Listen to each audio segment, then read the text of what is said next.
کشتی عمر رواں کے ناخدا یار نہیں، کشتی عمر رواں کے ناخدا یار نہیں، ہیں تو کشتی میں مگر ہاتھ میں پتوار نہیں۔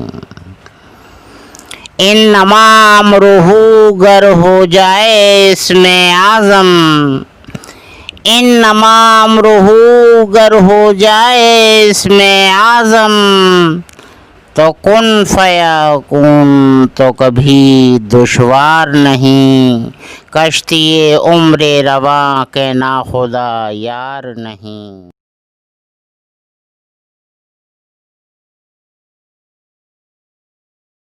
نحمده ونصلي على رسوله الكريم، أما بعد، أعوذ بالله من الشيطان الرجيم، بسم الله الرحمن الرحيم، والعصر إن الإنسان لفي خسر إلا الذين آمنوا وعملوا الصالحات وتواصوا بالحق وتواصوا بالصبر۔ اللہ تعالیٰ کا بہت بڑا کرم ہے کہ اللہ تعالیٰ نے ہمیں ایمان والا پیدا کیا، اور جس کی کہ اللہ تعالیٰ قسم کھا کر کہہ رہا ہے زمانے کی کہ انسان خسارے میں ہے، خسارے سے ہم کو بچا لیا اور ایمان والا بنا دیا۔ لیکن ایمان والا بننے کے بعد میں اعمال صالحہ کا بھی تو حکم آیا کہ یہ ذمہ داری ہے تمہاری کہ اعمال صالحہ سے باز نہ رہو، بلکہ اعمال صالحہ ہر حال میں ہر وقت کرتے رہو۔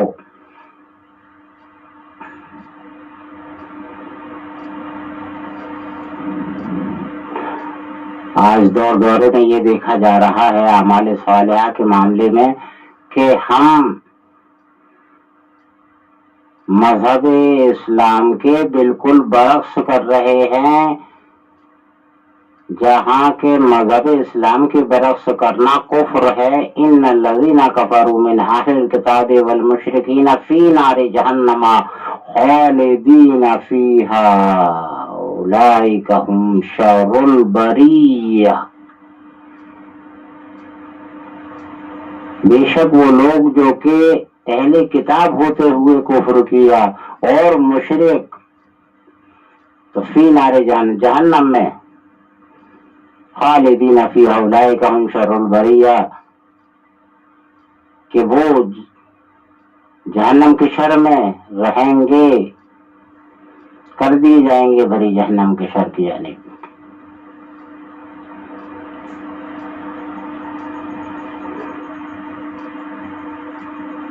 من مانی زندگی گزارنا جائز ہی نہیں ہے، ہمارے اوپر احکام اتارے گئے ہیں۔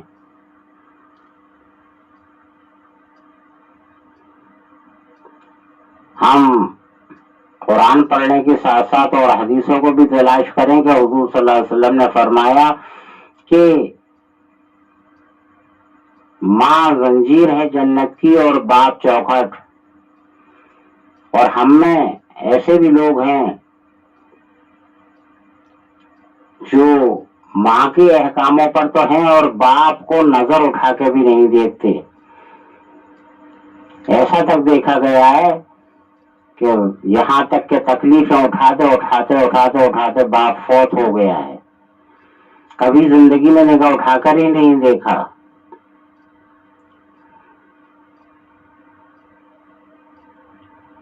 کیا وہ یہ سمجھتے ہیں کہ بغیر چوکھٹ کے زنجیر قائم ہو سکتی ہے؟ ارے ماں نہیں ہوتی اگر باپ نہ ہوتا تو۔ جہاں حضور صلی اللہ علیہ وسلم نے 3 درجہ ماں اور 1 درجہ باپ فرمایا ہے، تو 1 درجہ ادا تو کر لو۔ ورنہ میں یہی کہہ رہا ہوں کہ ماں نہیں ہوتی اگر باپ نہ ہوتا تو، یہ بتا دو۔ تو بغیر باپ کی ماں ہو جاتی؟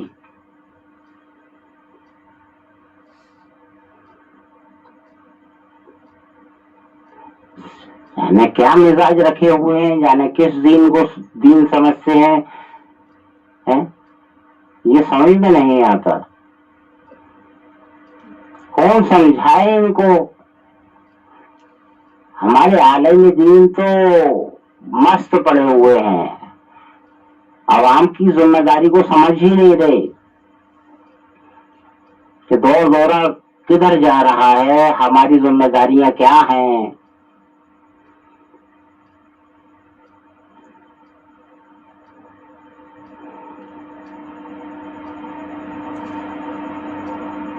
بہن کو بہن نہیں سمجھتے، باپ کو باپ نہیں سمجھتے، کوئی ماں کو ماں نہیں سمجھتا ہے، کوئی بچوں کی طرف نگاہ اٹھا کر نہیں دیکھتا، کوئی بیوی کی طرف نگاہ اٹھا کر نہیں دیکھتا۔ وہاں فرمایا جس کے اعمال اچھے ہوں گے، جس کے معاملات اچھے ہوں گے، وہ بآسانی جنت میں چلا جائے گا، کیونکہ یہ حقوق عباد جو عدالت ہے اس میں اگر پھنس گیا تو بچنا مشکل ہے۔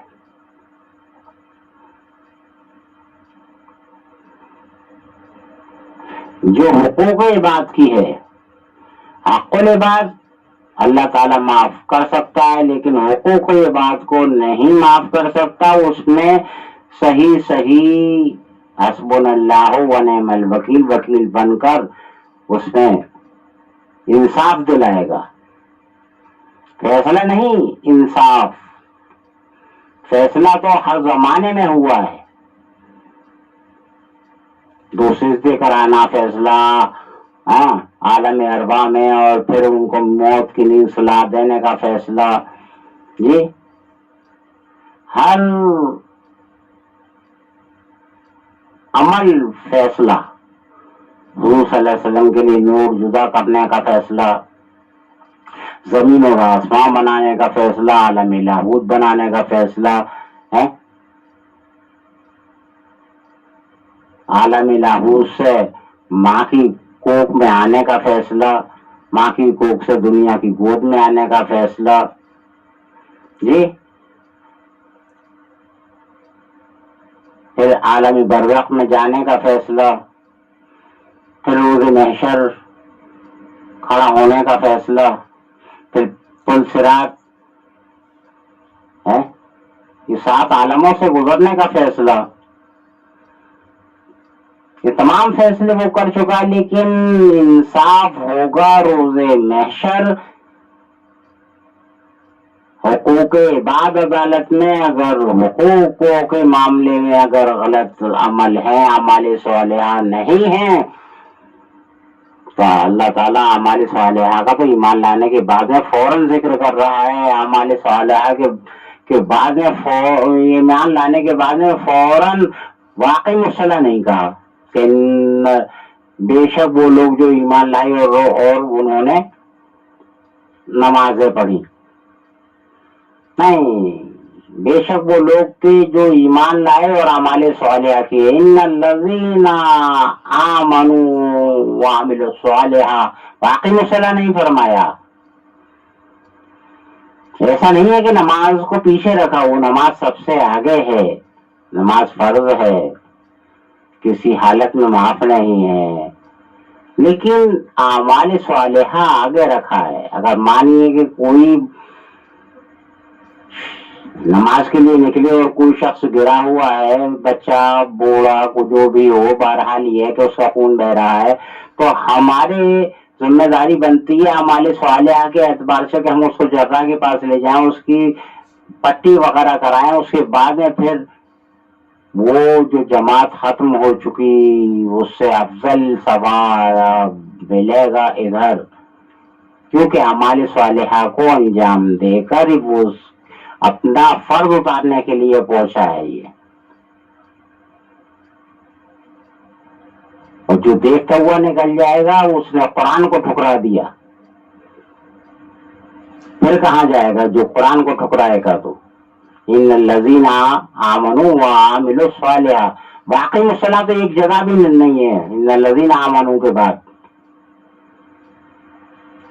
اور کہ 3 جگہوں پر ان الذین آمنوا وعملوا الصالحات۔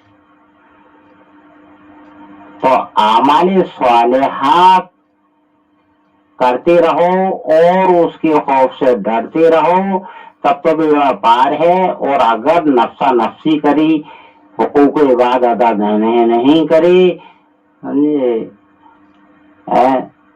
ماں باپ بھوکے مرتے رہے اور خود کھاتے رہے, بچے بھوکے مرتے رہے خود کھاتے رہے, بیوی کو نہ دیا خود کھاتے رہے, اپنی صرف اپنی تو روزے محشر پڑی ہوگی. یہاں روزے محشر کیوں بنا رہے ہو؟ کیوں اپنا حشر خراب کر رہے ہو؟ اپنے حشر کو سنبھالو. جاگو جاگو جاگو, سو نہیں جاگو, اپنا حشر سنبھالو. حشر سنبھل گیا تو پلسرات پر بجلی کی مانند گزر جاؤ گے. اعمال صالحہ اگر تمہارے پاس ہوں گے تو اس عدالت میں جو معاملاتی عدالت ہے, جہاں حقوق عباد سامنے آئیں گے, وہاں سے بآسانی گزر ہوگا. بس پلسرات بھی آسان ہوگا اور جنت نصیب ہو جائے گی بآسانی. ورنہ اگر خدا نے پہلے ہی عدالت میں اگر پکڑ کر لی تو پکڑ ہی غضب ہے. ایک سانس کی بھی اگر اس نے پکڑ کر لی, اس کی مہربانی کے بغیر کچھ نہیں, اس کے فضل سے ہی بیڑا پار ہے, ورنہ سب کچھ بیکار ہے. وہاں سے بھی اگر راحت ہو گئی تو پھر اعمال صالحہ کا معاملہ آ جائے گا. وہاں سے اگر جتنی جلدی بیڑا پار ہو جائے گا, جتنے کب ہوگا وہ, جب ہم یہاں قرآن کا حکم ادا کریں گے. بے شمار حکم ہے قرآن میں, کس کس کی کیا کیا حصے ہیں, کس کس کی کیا کیا حقوق ہیں, وغیرہ وغیرہ بہت کچھ ہیں. لیکن یہاں ایک ہی بات میں بہت بڑا فیصلہ کر دیا کہ بے شک وہ جو لوگ ایمان لائے اور اعمال صالحہ کیے, یہ آتا نعبد, ہم تیری عبادت کرتے ہیں. اگر واقعی اسی کی عبادت کری تو پھر غضب سے بچ جائے گا, غیر المغضوب علیہم ولا الضالین, بچ جائے گا, بیڑا پار ہو جائے گا. ورنہ خسارے میں جائے گا. اللہ تعالیٰ خسارے سے بچائے اور اعمال صالحہ پر چلائے. وآخر دعوانا ان الحمد للہ رب العالمین برحمتک یا ارحم الراحمین.